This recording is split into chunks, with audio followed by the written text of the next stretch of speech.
Strongdads wants to thank Quality Auto Mart for joining us as a sponsor. Quality Auto Mart was born in 1985. They are owned and operated by Mark and Nancy Repke. Quality Auto Mart provides all the services, repairs, and maintenance for your vehicle's needs with a 3-year auto parts and labor warranty. They offer complimentary vehicle safety inspection and estimates.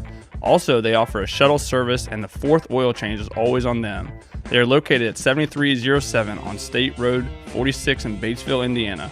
Make sure you give them a call at 812-934-2301.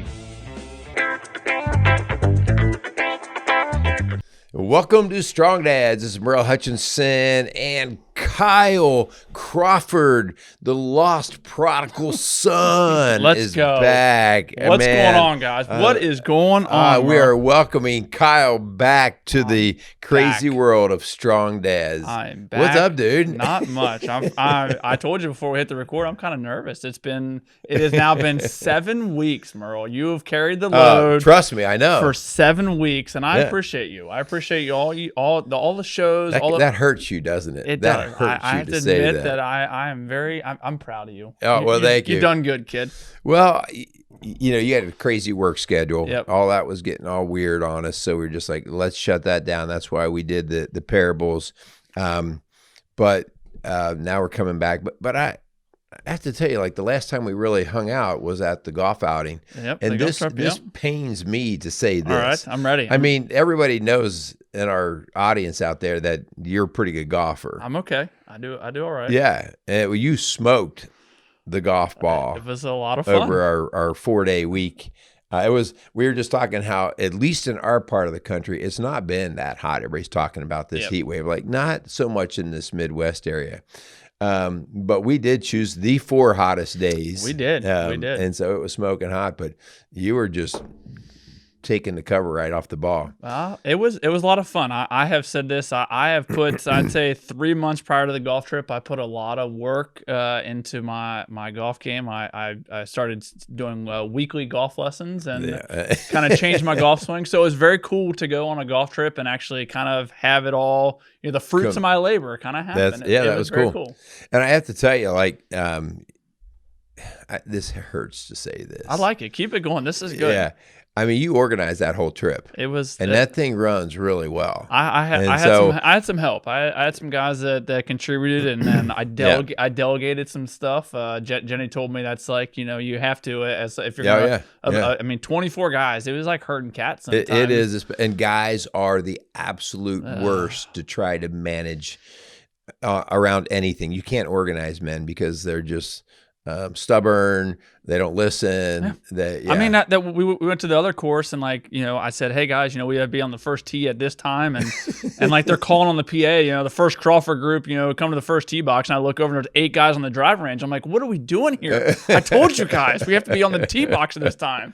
Yeah. They're just non-existent when it comes to cluing into the direction, but you did a great job. Well, and so welcome back. It's good to have you back. Yes. We have 3 more shows of parables. Yep. So we're going to knock those out, and then we're going to start into, actually it'll be like the first week of September that we're going to start rolling into some of our other stuff. Okay. We'll get into that. Can I get back to our normal swing of things here? Yeah. No pun intended. Yeah. That's true. Yeah. There we go. That was good. So, all right. Well, let's thank our sponsors. I like You remember who they are? I do. I do. Actually, I had an opportunity to meet a couple of them at the Rock Solid 5-year anniversary thing. We did. That was one other thing that we got together on. We had our 5-year celebration, and that we do a big thank you to all of our sponsors and people who donate and support the Rocksolidfamilies ministry. Had a good time. I mean, it was a great time, it's a really cool venue, and we just had a good time. So you got to meet some of our sponsors in real time. Yep. So Strongdads, we would love to thank Quality Auto Mart for coming alongside of us. Really do appreciate them. New ownership, so they're kind of the change of the guard. So really do appreciate them for coming alongside of us, allowing us to keep putting shows out. So really appreciate Quality Auto Mart. Yeah, and also want to thank Casey's Outdoor Solutions for being a longtime supporter of the Strongdads podcast. So we want to thank those guys, and for any of your either automotive needs or your landscape needs, go check out either Casey's Outdoor Solutions or Quality Auto Mart. Good deal. All right. So here, this is an oldie but a goodie. Everybody. Perfect timing. It kind of fits right into me coming back, Yeah, we're going to do the prodigal son. The prodigal son. If you're watching or not watching, I'm pointing at Kyle right now. He left me for 7 weeks because he thought he had better things to do. Yeah. No, but we're going to do the prodigal son. But I think the prodigal son story speaks to a lot of different characters. Yeah. And, depending on the seat that you sit in, sometimes you see it just from that one, oh, yeah, like I can relate, but there's always another seat. And so this is somewhat of a long one. I am going to read it. If I had to hit tag team and you help rescue me to read it, we'll do that. But I think we'll just go ahead and read it. This is out of Luke 15. It's 11 through 32. And so here we roll. And he said, a man had 2 sons. The younger of them said to his father, Father, give me the share of the estate that is coming to me. And so he divided his wealth between them. And not many days later, the younger son gathered everything together and went on a journey to a distant country.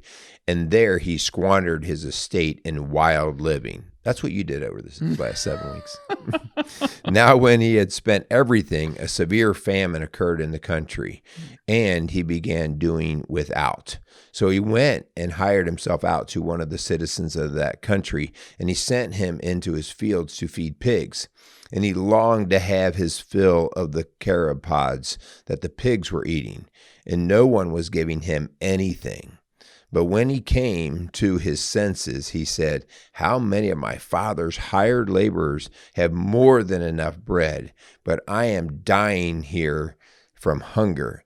I will set out and go to my father, and will say to him, Father, I have sinned against heaven and in your sight. I am no longer worthy to be called your son. Treat me as one of your hired laborers. So he set out and came to his father. But when he was still a long way off, his father saw him and felt compassion for him. And he ran and embraced him and kissed him. And the son said to him, Father, I have sinned against heaven and in your sight. I am no longer worthy to be called your son. But the father said to his slaves, Quickly bring out the best robe and put it on him, and put a ring on his finger and sandals on his feet. And bring the fattened calf, slaughter it, and let's eat and celebrate. For this son of mine was dead and has come to life again. He was lost, and now he has been found. And they began to celebrate. How about you take on 25 there? I like it. Yeah. So meanwhile, the older son was in the field. When he came near the house, he heard music and dancing. So he called one of his servants and asked him what was going on. Your brother has come, he replied, and your father has killed a fattened calf because he has him back safe and sound. The older brother came angry and refused to go in. So his father went out and pleaded with him. But he answered his father, Look, all of these years I have been slaving for you and never disobeyed your orders, yet you never gave me a young goat so I could celebrate with my friends. But when this son of yours, who has squandered your property with prostitutes, came home, you killed a fattened calf for him. My son, the father said, You are always with me, and everything I have is yours. But we had to celebrate, be glad, because this brother of yours was dead and is alive again. He was lost and is now found. All right. So lots of different ideas or people from different perspectives. You have the young wild son, right? You have the older brother of his, and then you have the father. Okay. Yeah. And so the idea here is all of us can see different characteristics. Like when I see that young son, I see this is just kind of a know-it-all punk kid. He's chasing his flesh, right? Man, whatever feels good. I'm tired of working around this place. Yeah. I know there's some money coming to me. I'm just going to do that immediate gratification, and I'm going to go get it now. And so there's a level of arrogance. There's all these things, right? And then there's that older son. And that older son, man, he's Mr. Self-Righteous. I've done everything right. Nothing, I don't ever get that kind of attention, woe is me kind of thing. And so he ends up becoming very unforgiving, very judgmental. And then there's the father. Yeah. And the father, he is the great provider. Yeah. I mean, he's providing everything for these guys. But he allows some pretty crazy things through unconditional love. All right. Meaning it doesn't really matter what his sons are doing. He stays with them, but he gives them this crazy thing called personal choice. Yeah. Listen, I don't want you to go out and run the streets and spend your money, but I'll let you do it. I'm not going to enslave you in that way.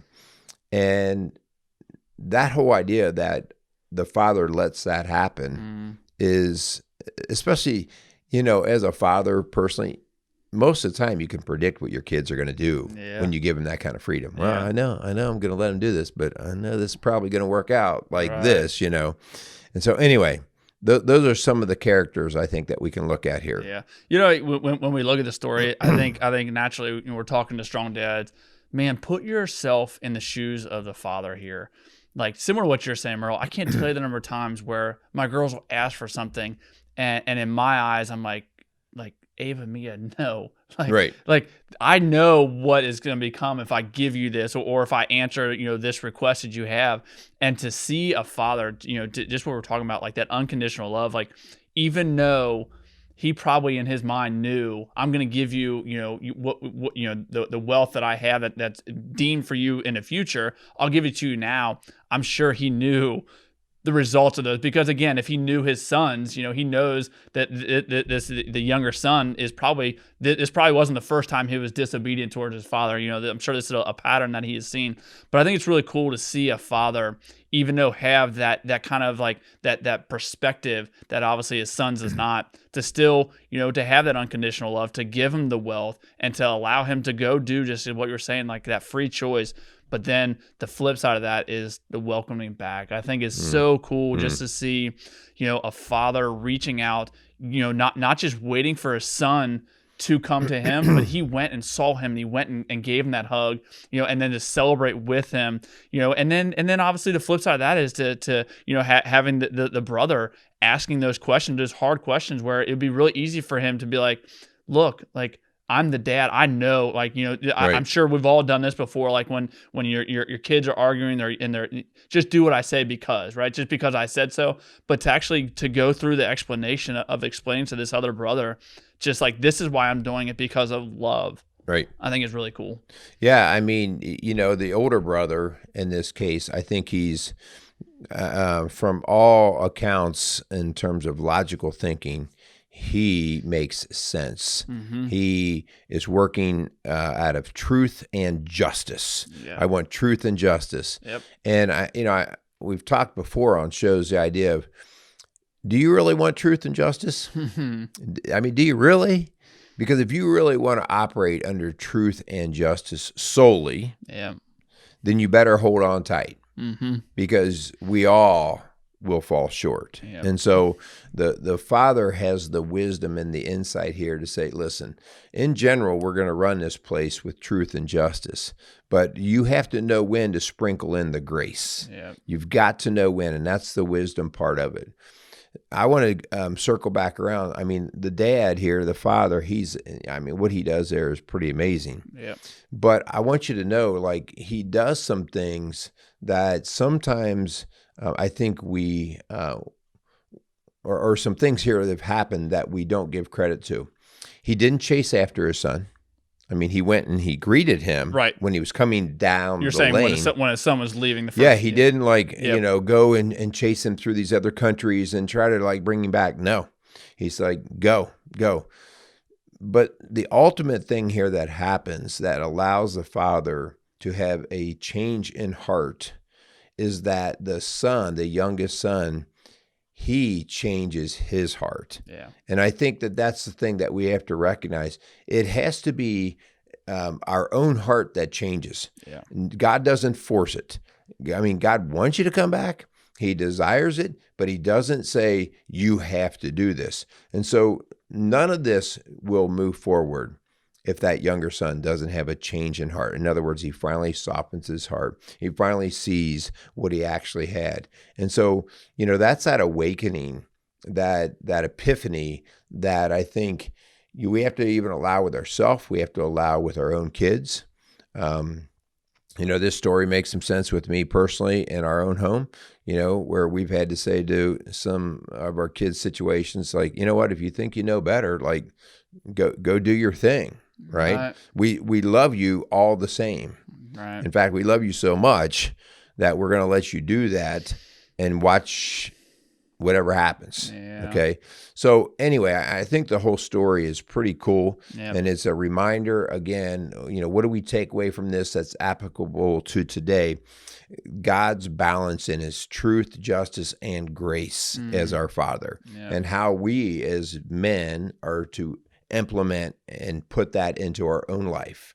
If you're going to run your house with rigid rules and law, that's not what God calls you to do. Right. I mean, leadership means knowing how to step between the grace and the truth. So I think that's a great opportunity for us to figure out how we're going to do that in the home. Yep, I like it. Yeah, as we move through this week, thinking about this parable and just understanding, I think it's really cool just to again, the idea of the parables is speaking to a language that we would understand. I think all of us can put ourselves in one of these three shoes of either of the brothers, and then the dad. I think when you put yourself in any of those shoes, man, just the idea, for me, I think just it hits home that the actual prodigal son who leaves and has that rebellious stage. I think all men can probably relate to some form or not, just having that rebellious stage. And at the end of the day, I think just the big takeaway is the idea of us having a rebellious heart towards God, but having a God, this unconditional love, always ready to accept us back when we're ready to make that decision. Yeah, and I know we're going to wrap up, but you got my brain thinking. We can think of a lot of us men as being rebellious, but there's plenty of men out there that have done everything right, and when they see somebody get a break, they're like, well, that's not fair. I've done everything right. Why don't I get a break like that? And so, you'll see more than a few guys that are good guys, right? Yep. And they've done everything right. And yet they don't feel like they're catching the break. So again, like, it's not about us. It's about God and how we are having a relationship with him, not all those other, comparisons to other people. So good deal. All right. So we want to thank our sponsors, Quality Auto Mart and Casey's Outdoor Solutions. We also, guys, need your help. Share the show. Yep. All right. Share the show. Get this out there to friends. Check out what we're doing at Rock Solid Families. You can check that out at rocksolidfamilies.org. If there's any way that we can help, reach out. You can get us there. So do your thing. Go carry the load. Thanks for having me back, guys. I really appreciate it. I'm excited to be back. And we got a couple more weeks of the parables, and then we'll jump back into our normal shows. So thanks so much. Go out there and be some strong dads. You just do that so much better than I can do that. Yeah, I appreciate that. Good. I like the compliment you're giving here. This is good. It's one and done. Casey's is a premier garden center and gift shop located in Lawrenceburg, Indiana. Casey's offers a wide selection of plants, landscaping materials, home and garden decor, and gifts for every occasion. Casey's is committed to providing exceptional service, a unique shopping experience, and value to every customer. Stop in and see what makes Casey's so unique. Located at 21481 State Line Road, Lawrenceburg, Indiana, or call 812-537-3800. Let Casey's help you add beauty to your home.